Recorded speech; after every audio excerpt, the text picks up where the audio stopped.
BFM Business, Intégral Bourse, premier quart d'heure de cotation à New York. Oui, premier quart d'heure de séance à New York et là aussi la tendance est positive dans le sillage de l'Europe. On gagne 0,4% environ sur les grands indices américains.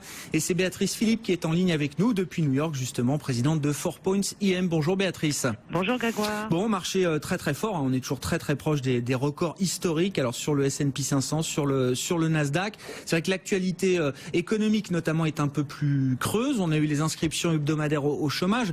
Moi juste la question, parce que le vrai marqueur de la rentrée, ça va sans doute être la réunion de Jackson Hole le 26 août avec un discours attendu de Janet Yellen. Est-ce qu'elle va arriver avec dans son radar des nouveautés, des nouveaux chiffres économiques qui pourraient modifier dans un sens ou dans un autre son discours, ou est-ce que depuis finalement la réunion du mois de juillet, l'économie américaine n'a pas livré d'éléments nouveaux significatifs? Alors les chiffres, vous avez raison, la réunion qu'on attend c'est effectivement le 26 août. Il y a eu quand même des chiffres d'emploi qui ont été positifs. Les nouvelles demandes au chômage qui sont sorties ce matin sont faibles, ce qui est relativement normal, mais enfin ça confirme que effectivement la situation de l'emploi est plutôt bonne. Et donc, à la suite des chiffres d'emploi qui sont parus il y a quelques jours maintenant, alors que le marché n'attendait absolument pas de hausse de taux, ou les investisseurs en tout cas avant la fin de l'année, il n'est pas complètement exclu que Janet Yellen décide si effectivement ça se confirme. Les résultats des sociétés ont été plutôt positifs, plutôt surpris à la hausse. Il n'est pas exclu qu'il y ait un mouvement de hausse des taux très faible, mais un mouvement en septembre. C'est pas du tout donné, mais c'est pas exclu. Donc, alors qu'il y a encore un mois, on se disait ça sera pas avant le mois de décembre puisqu'il y a les élections, comme on le sait, au mois de novembre. Et est-ce qu'elle va vouloir justement, à l'occasion de la réunion de Jackson Hole, qui sera quelques jours, quelques semaines peut-être avant la réunion de la fête de septembre, est-ce qu'elle va vouloir justement se ménager cette possibilité-là? On sait qu'ils aiment pas se lier les mains, ils aiment pas être contraints par le marché, la Fed. Absolument. Alors on ne sait pas. La Fed est quand même très regarde beaucoup les données économiques et l'environnement. Ça c'est depuis déjà plus d'un an. L'environnement global mondial. Or, l'environnement global mondial est plutôt un peu, je dirais, moins mauvais, plutôt un petit peu meilleur. Donc, le Brexit semble avoir été digéré, en grande partie, puisque les marchés européens ont retrouvé des plus en dehors de l'Angleterre, mais et l'Amérique a carrément, ça a été, ils n'ont même pas fait, enfin ils ont fait attention pendant 24 heures ou 48 heures. Donc c'est pas exclu, mais bon. On va aussi avoir des résultats des sociétés qui publient sur leur année leur trimestre fin juillet. Les résultats commencent à sortir la semaine prochaine. Donc ça va aussi donner des éléments un petit peu dans les guidances des sociétés sur la façon dont les sociétés voient ce qui se passe.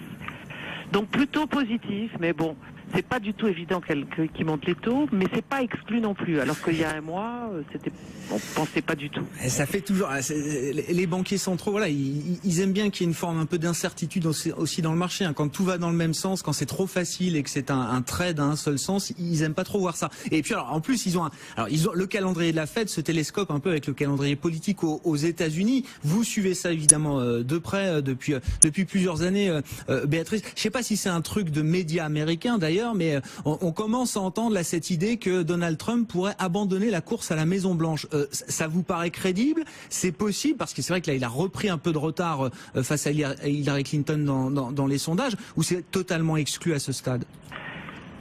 Écoutez, ça fait beaucoup d'années effectivement que je suis ça et que je suis là, mais j'ai jamais vu des primaires et une élection se présenter comme celle de cette année. Trump, ça m'étonnerait, vu sa personnalité, qu'il se retire au dernier moment. Ça c'est du jamais vu. Enfin, je sais pas. Ça m'étonnerait énormément. Ceci dit, il y a quand même pas mal de de caciques républicains qui disent qu'ils vont voter pour Hillary Clinton, ce qui aussi ne s'est jamais vu. Enfin, moi, j'ai jamais vu ça. Donc, ça va être une élection extrêmement intéressante. Les gens sont, enfin, sur la côte est, les gens et dans les milieux financiers, les gens sont quand même assez inquiets à l'idée que ce soit Trump qui puisse être le président. Je pense que sur le plan international, d'après ce que j'entends, c'est un peu la même chose, sauf peut-être les Russes. Donc, je sais pas. Par contre, ce qui va être important, enfin, je pense que Hillary Clinton, logiquement, devrait l'emporter. Ce qui va être très intéressant et très important à suivre, c'est les élections au Congrès. Bien sûr.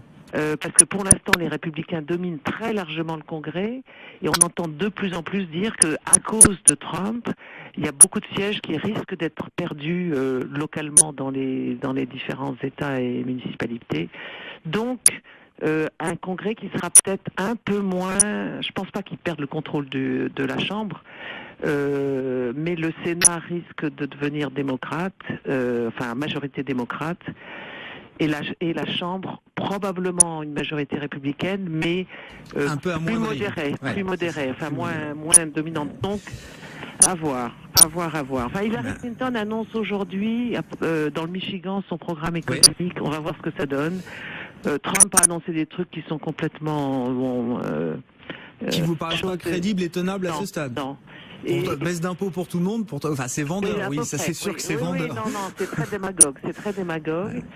Il y a aussi 9 de ces 14 conseillers sur le plan économique qui sont des gens qui ont pris des gros paris sur l'immobilier en détresse, un peu comme c'est son domaine. Et donc ils sont pas du tout conventionnels. Alors tout ça c'est un petit peu inquiétant. Bon, voilà pour l'aspect politique, mais on va de plus en plus en parler forcément avec vous et avec d'autres, hein, parce que vous le dites et vous avez alors toute la légitimité pour le dire. Hein, c'est une élection qui sera atypique sous toutes ses formes. C'est pour ça que d'ailleurs qu'il faut peut-être même pas exclure un Donald Trump qui quitterait. Non, mais voilà, on est plus. Je pense pas que ce soit lui qui l'abandonne, mais ce qu'on entend, c'est que ses enfants, adultes bien sûr, sont très mécontents de l'image négative que ça apporte à la marque Trump, qui pour eux est la seule chose qui compte. C'est donc ça, ils le poussent à abandonner. Ceci dit, vu sa personnalité, c'est pas évident qu'il abandonne. C'est ça. Oui, non, mais si on démonétise un peu la marque Trump, qui est finalement le cœur de leur business aujourd'hui, là, attention, non, ça va plus du tout.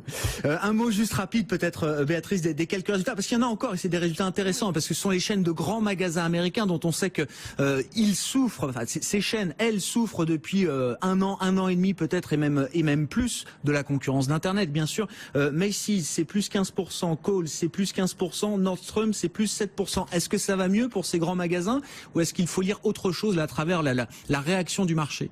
Alors, ça va un peu moins mal dans la mesure où ils s'adaptent un petit peu. Macy's annonce qu'ils vont fermer 100 magasins. Enfin, ils s'adaptent un peu, notamment à l'Internet et puis ça allait tellement mal que c'est aussi un petit peu un rebond. Mais ceci dit, tout le secteur de la consommation,